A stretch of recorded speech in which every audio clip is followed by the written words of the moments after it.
Angry by the Stones. Let's do it. I'm going to really get into like some basics. Here's how it's done in standard tuning. And then I'm going to, at the very end, give my nerds a little extra something about how it works, how Keith's magic really works. Let's dive in.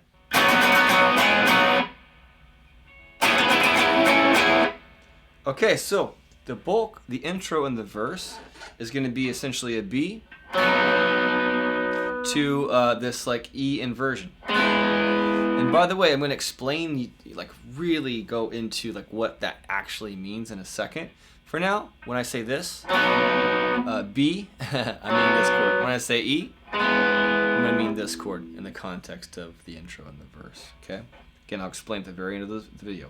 All right, now this chord is going to be an E. Okay, so in the context of intro verse, you're already mad, I know.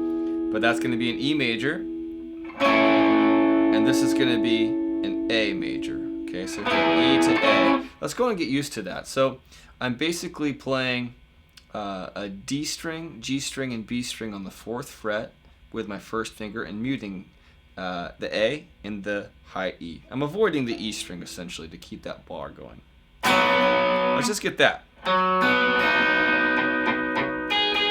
Oh. Right? And that is how you would basically start. And then you're going to get used to doing this. My 3rd finger is on the D string 6th fret. My 2nd finger is on the B string 5th fret. Let's go back and forth.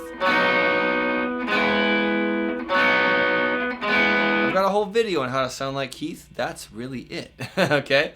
If you can play that, you can play a lot of Rolling Stones. I'm going to go. So that rhythm is down, up, down, down, down. Okay? And on that second to last down strum, that's where I'm playing this weird little shape here, which is really an E major. So it's going to go down, up, down, down. And do the exact same thing. I just take that, like literally the same moves, just move it from the 4th fret here, and move it up to the 9th fret. That's not too bad. Down, up, down, down. And in the stops, you can see my right hand is really getting over here to mute everything. The stops is a big part of Keith's sound and the Stone sound. That covers the intro and the verse. Let's go ahead and get into the pre-chorus. Pre-chorus is very simple.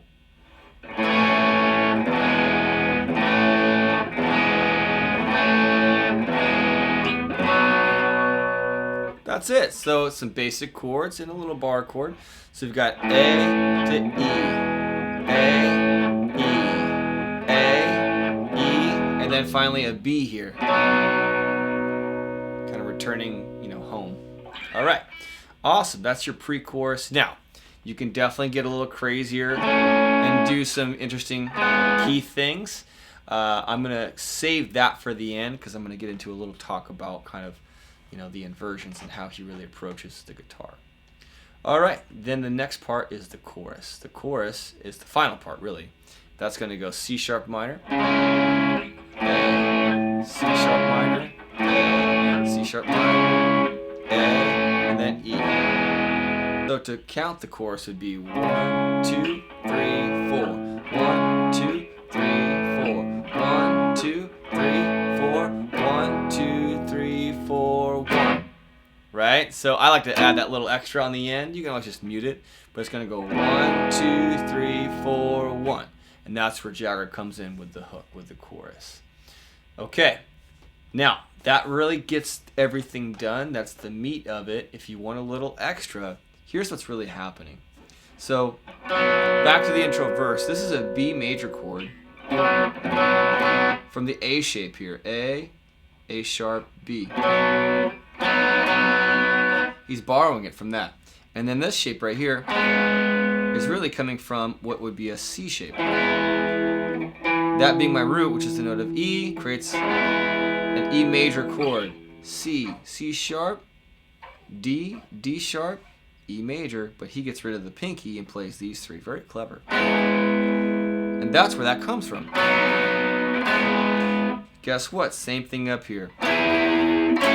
That's an E major with an A shape. And this right here is an A major with a C shape. If you don't know what that means, you need to learn caged. I've got a little help for you. I got some videos on that as well.